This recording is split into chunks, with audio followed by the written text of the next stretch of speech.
Hello world, today I'm going to be talking about tweaking HiFi systems and system matching.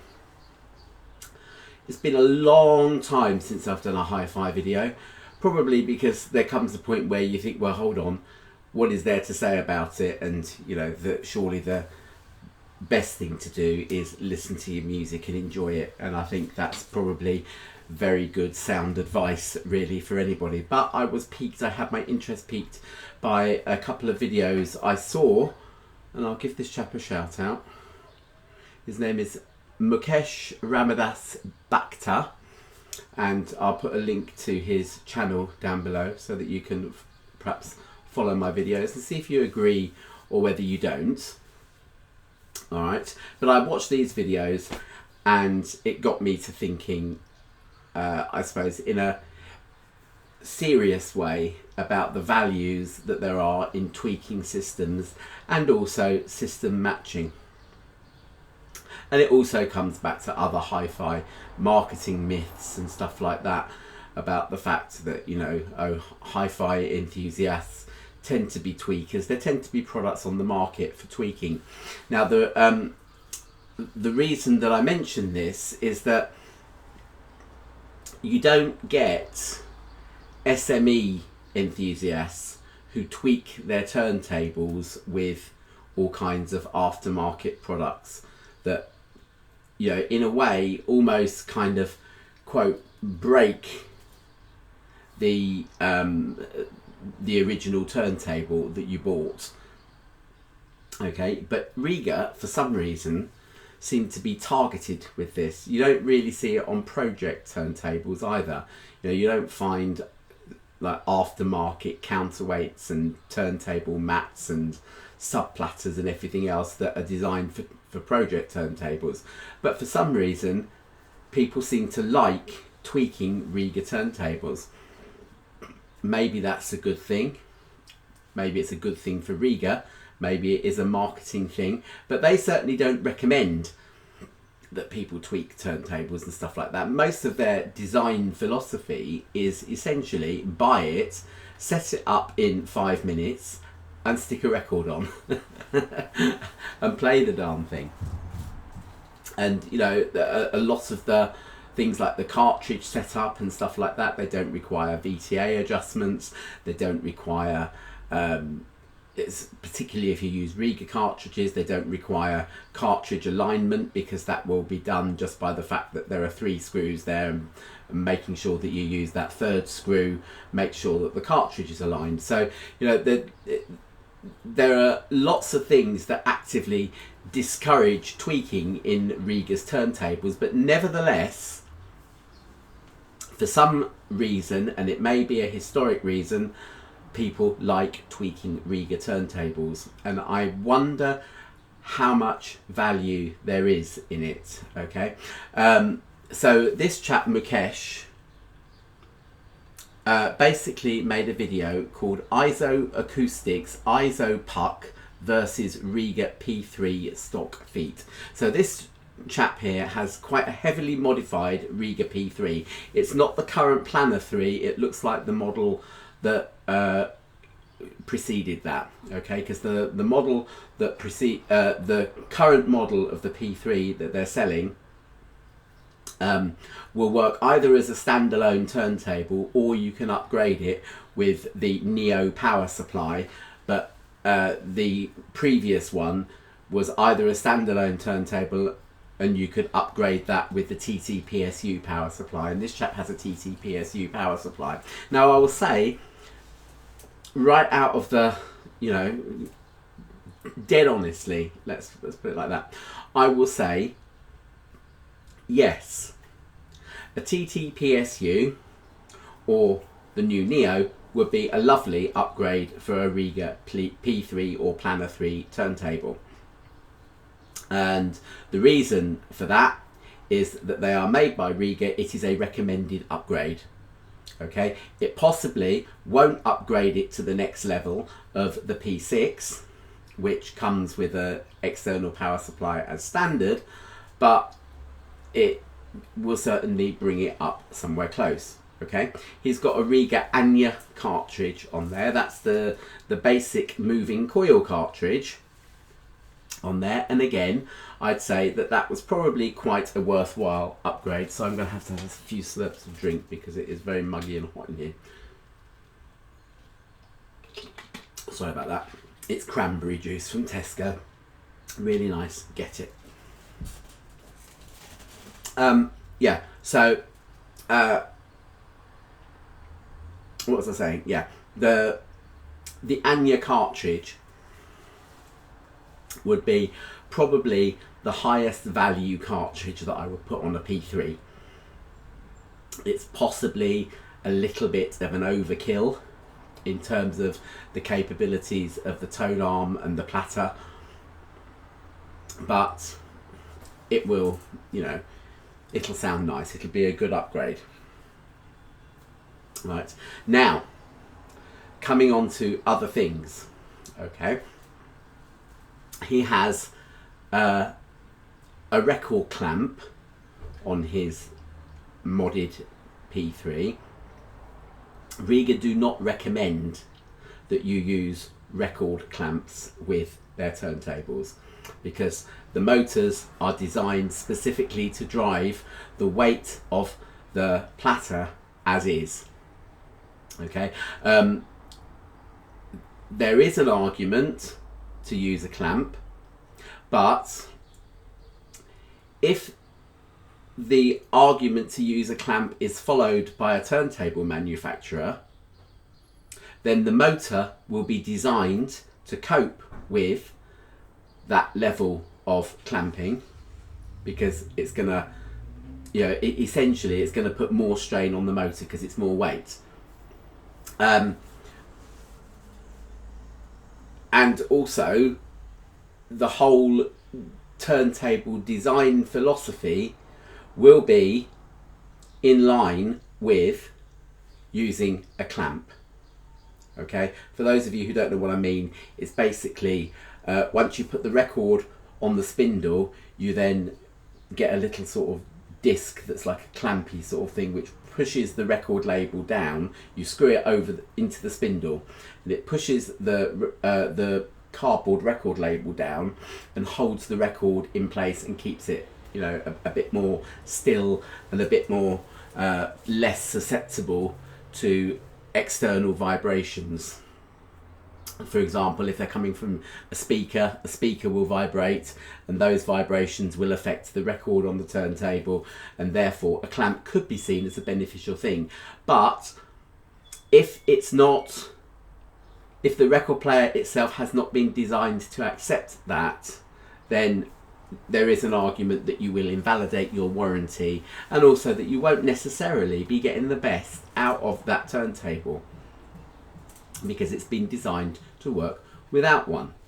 Okay, it's just different design philosophies. I'm not saying one is better than the other, but if you've bought a Riga turntable, don't use a clamp on it. Okay, and I think certainly in the past, I don't know what their instruction things are like now, but in the past they have specifically told you do not use a clamp. Okay, so Mukesh has also modded his P3 with a new sub platter. Now the sub platter on Riga turntables is basically you lift up the glass platter that the record goes on, and underneath you'll find that there's a tiny little sort of flywheel thing where the belt attaches to, so that the motor then drives this flywheel around, and then you put the platter on, and the platter then revolves around it.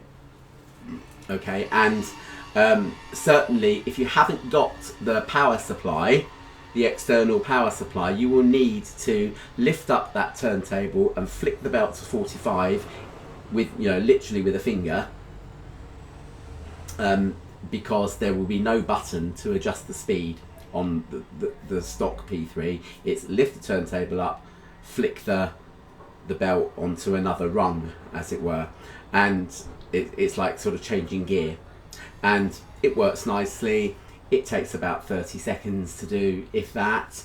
It's not a hassle, but if you've got the power supply as well as regulating the platter speed much better than the Riga without it, and therefore you're getting much more solid stereo imaging and much less noise, background noise, hisses and hums and stuff like that. But you also get two buttons, a 33 and a 45 button, basically to switch the speed without having to lift off the platter. So upgrading that sub platter will invalidate your warranty. It will also cost you money.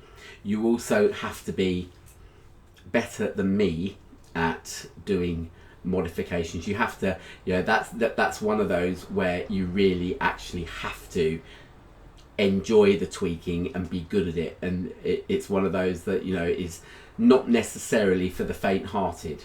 Okay, some people will tell you it's an easy job.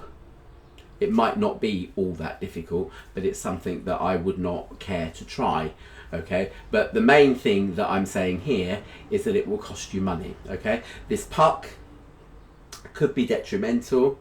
It will cost you money, and for some reason or other they seem to charge an awful lot for hi-fi things.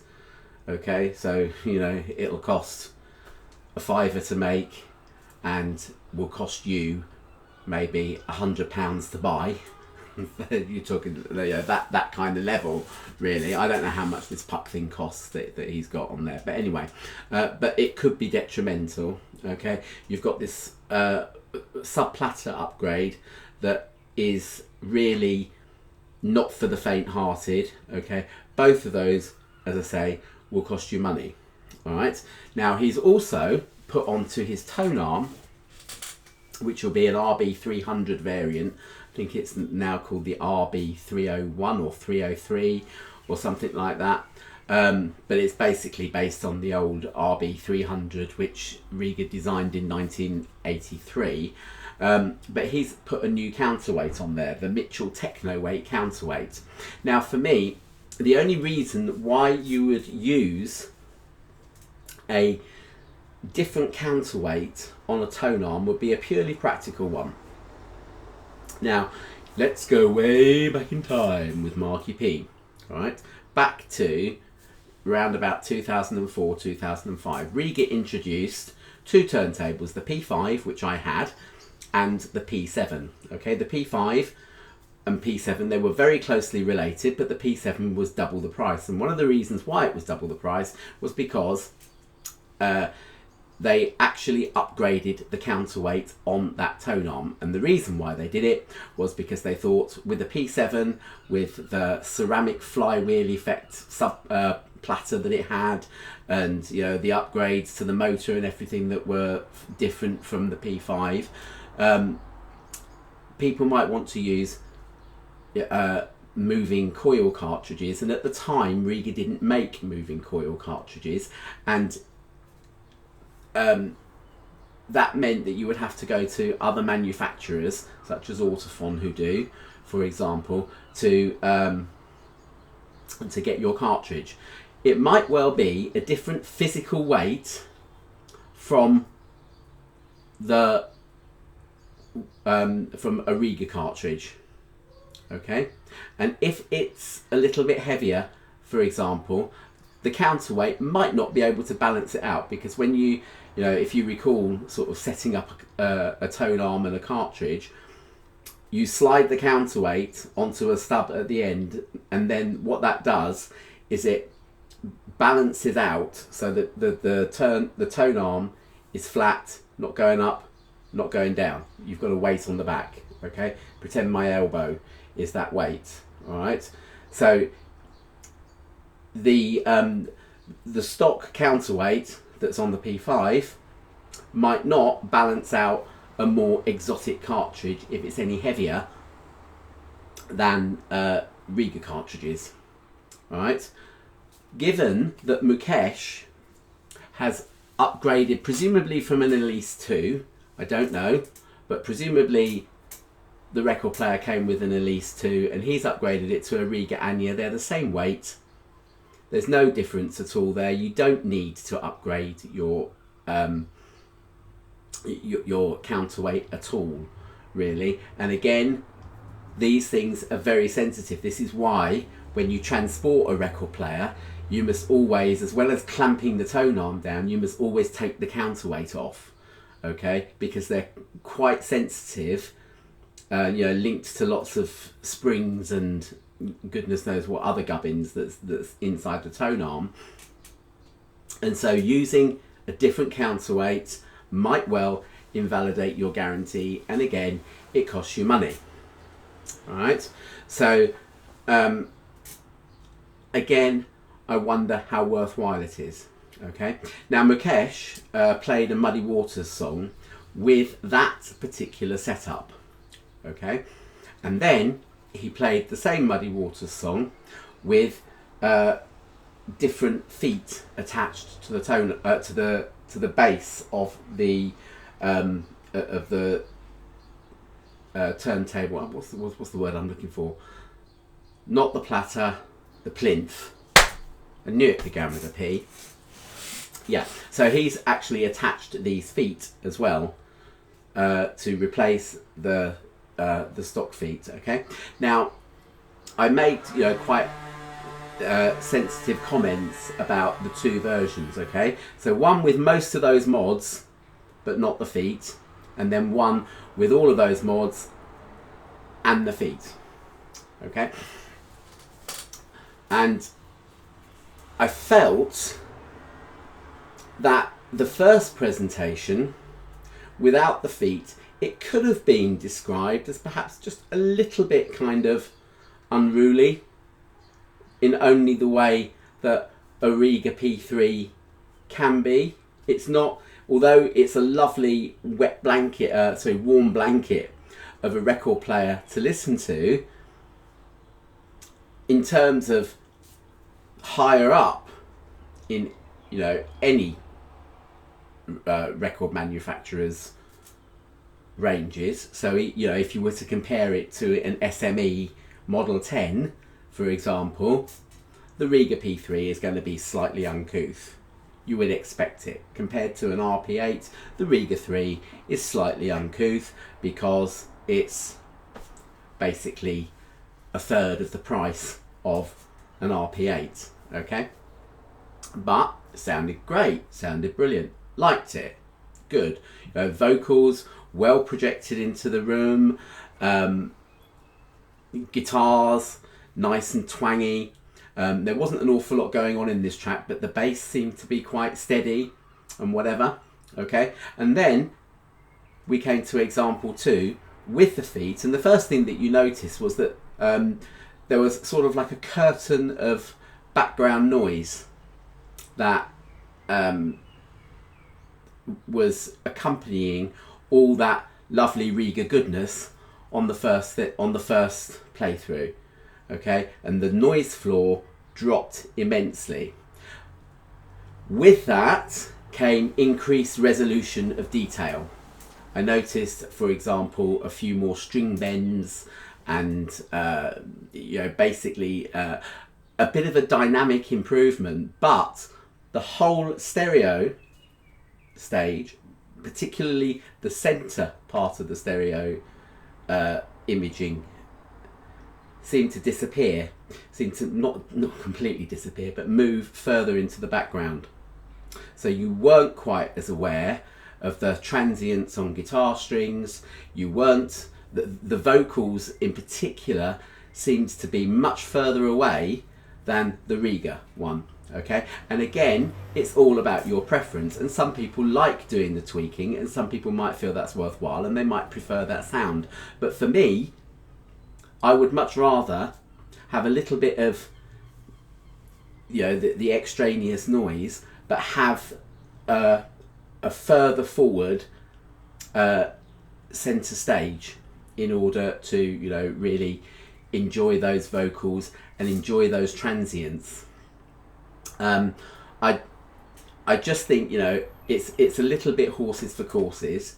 I wonder whether or not a P6 with would sound. I wonder whether or not a P6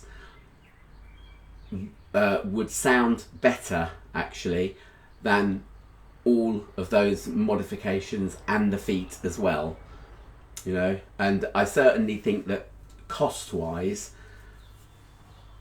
I don't think it's going to be all that much cheaper, you know, bearing in mind that he would have had to have spent money on the power supply for the P3, the TTPSU, whereas a P6, even, you know, the last generation P6 comes with the external power supply as standard. So that money is kind of eaten up, as it were, in terms of the price of the P6. You know, it's a fair bit more than the P3. I think it's something like 1,200 for a P6 and 500, I think the P3 is, something like that. It's a fair bit of money, but you know, you buy a TTPSU for the best part of 200 quid. You buy the Ania cartridge as well. Well, the Ania cartridge is going to put both of them up, so we'll leave the Ania cartridge out of it, all right? Because you're going to have to pay for that separately with the P6, all right? But you know, certainly so far we've got 200 quid on that. You've probably got at least 200 on the subplatter modifications. You've got maybe 200 quid on the clamp and the counterweight modifications as well, plus whatever those ISO thingies cost. And you are looking at, you know, over time, you know, maybe you're like me, he's like me and he can't save, but you know, over time you're looking at spending the same amount really as a P6. And I think probably the P6 would reduce that noise floor, but somehow or other all those details and transients and you know, the forwardness of the vocals and everything will be retained, I think. You know, certainly I found that my P5, which I have, I had a P3, then a P5, then an RP8. So my P5 was definitely more dynamic and entertaining to listen to than a P3. Even in those days, again, the P5 was one where you bought the power supply separately. But yeah, certainly that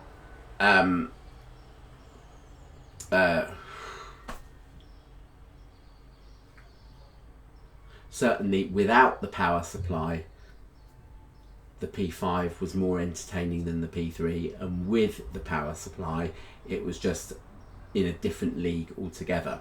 Okay, and I think that the same thing would be said with the P6 and or Planner 6 and Planner 3. Put it that way.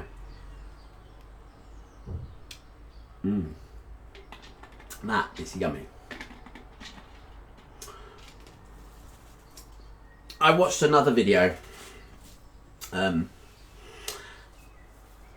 this time, because it was a previous video to the one where he was comparing the record player without the feet and with the feet, this time it was comparing the P3 without the feet, but he'd upgraded his phono stage from an Ania, no, not an Ania. He'd upgraded his phono stage from an Aria to something called, and I'll have to check this out, show more, a Trigon Advanced Phono Stage. I've never heard of the Trigo Advanced Phono Stage. I don't know whether there's any kind of price differential between the two of them. Okay, this time we were playing Brothers in Arms. Now here is a proviso, and the proviso is, folks, that I hate dire straits. I hate dire straits. Okay, but in the context of a comparison, a compare and contrast, I'm willing to suffer. Okay, so I'm a little bit prejudiced to start with. However, he played this, he demonstrated the Trigon first, okay, the Trigon Advanced Phono Stage first. All right, and again, there was nothing offensive about the sound. There was nothing at which you say it wasn't hi-fi or audiophile. It was, okay, but it's your preference. Okay, for me, it was a little bit flat and lifeless and uninvolving. So much so that by the time we got to the guitar solo at the end, I really wanted the song to finish. And, you know, it was just, you know, that song has just drifted past, you know, through my consciousness, kind of avoided the brain and gone out the other end. Okay, for me. Okay, might not be the same for him. There's no disrespect or anything, but just for me, that's how it felt. When he displayed his Ania, which I'm thinking is essentially what he's upgraded to, given that on this later video he's used his Trigon Advanced phono stage for the Muddy Waters thing. Yeah, he'd used his Trigon Advanced. So I'm assuming that the upgrade is that way. However, the Riga Ania, suddenly there was this thunderstorm at the beginning of Brothers in Arms, as there is. His guitar came alive. You had little drum hits that were little drum hits, and then suddenly when, you know, the second verse came in and there was, you know, a bit more going on in the mix and stuff, the drums snapped. You felt the kind of snap against the from the drumstick to the skin. The guitar suddenly came alive. There's a bit just before the instrumental at the end where there's quite an accented guitar chord that leads into a solo, and that was absolutely beautifully done. You know, if you were a Dire Straits fan, you would call that a magical musical moment. And I think the lesson that comes from this is that there is a case for you know, really matching your system components with care.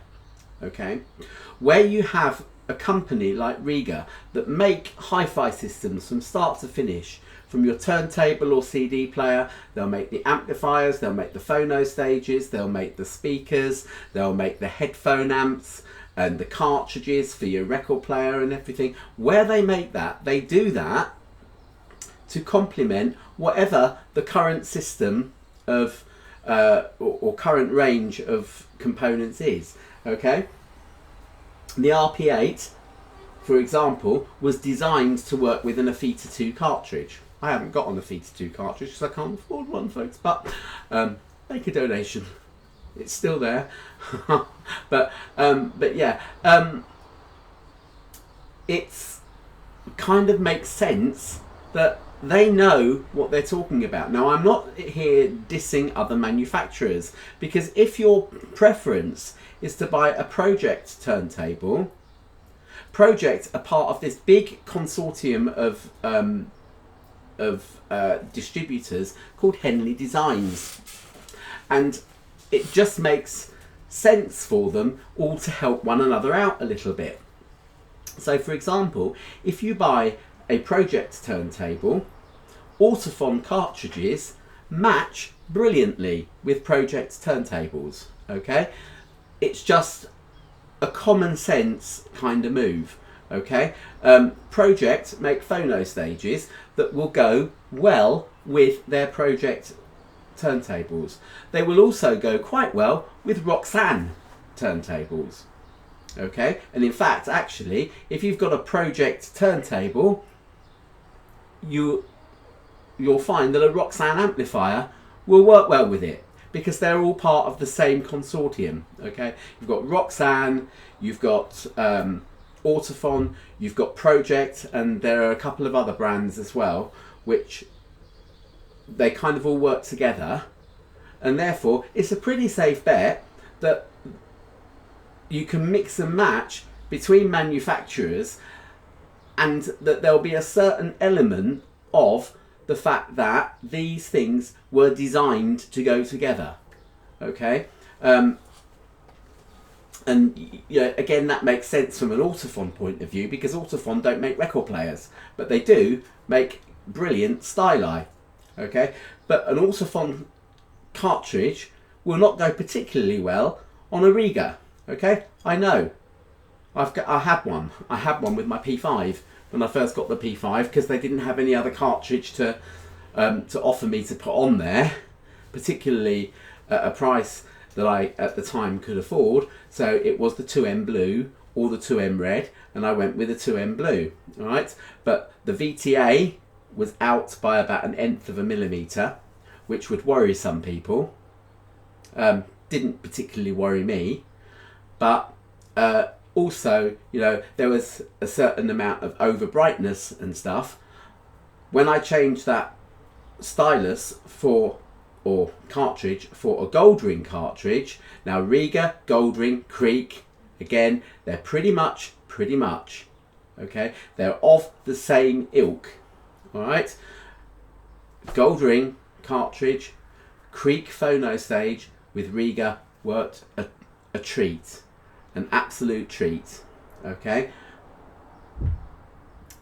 when I got my RP8 for many years, probably at least 3 years, because I'm in my 4th year of owning this RP8. I worked it out the other day, but I had a Riga Exact cartridge on there, and again, that was, you know, it's not a price match for the RP8 at all. The RP8 can do an awful lot better than that. As we say, you know, it's designed to work with the Afita 2 cartridge, which is 5 times the price of an Exact. But having said that, or at least 4 times the price anyway. But you know, having said that, they work brilliantly together. Okay, I could have got another Goldring for it. I was persuaded against it, possibly again because they wouldn't have had a Goldring cartridge. I think, you know, again, you have to go with what people have in the shop. It's a bit, you know, when you demonstrate record players and things, I think there's still a tendency for hi-fi shops not to want to, and because usually they have 1 or 2 items in stock, the rest they haven't got in stock. It's not an amazingly satisfactory state of affairs, but I think, again, you know, if you're going to spend money, and I really mean money on these things, you know, if you're looking at spending £1,000 on a cartridge, you know, let alone the record player, if you're spending £1,000 on a needle, drive the length and breadth of the country and hear the options. Do you know what I mean? But yeah, you know, there are certain manufacturers and things that are a safe bet, and that's a great big proviso for me saying that really and truthfully, if what I think is right in that he started out with an Aria phono stage and then moved up to a Trigon Advance, it was, for me, I think, at best a sideways move.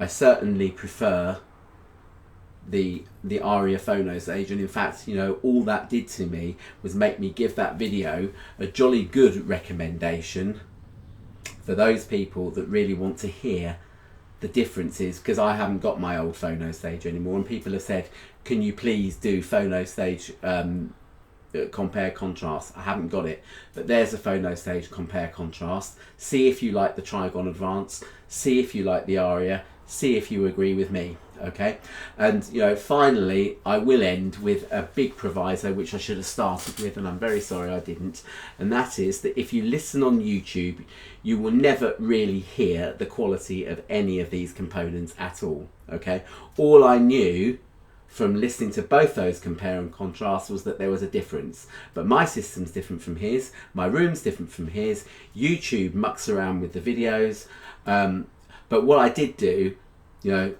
to do as much justice as possible to these comparisons, was made sure that I didn't just listen on my iPad. I did at least play it through my Riga DAC that's on the Saturn R CD player, through to my Elicit R amplifier and out through my PMC 2523 speakers. And you know, that is some pretty hefty hi-fi, and you know, so it will highlight the basics of a compare contrast, okay, but you won't hear it if you're just listening on an iPad or an iPhone or something like that. Play it through your hi-fi or through a really decent pair of headphones, and then, you know, tell me what you think. Okay, I'll put all relevant links down below. That's been 35 minutes or so, and I think that's probably enough for you lot to be getting on with. All right, have a lovely day, people. Miss you all and all that. Okay, bye bye, see you soon. How do I stop this damn thing from recording? Oh.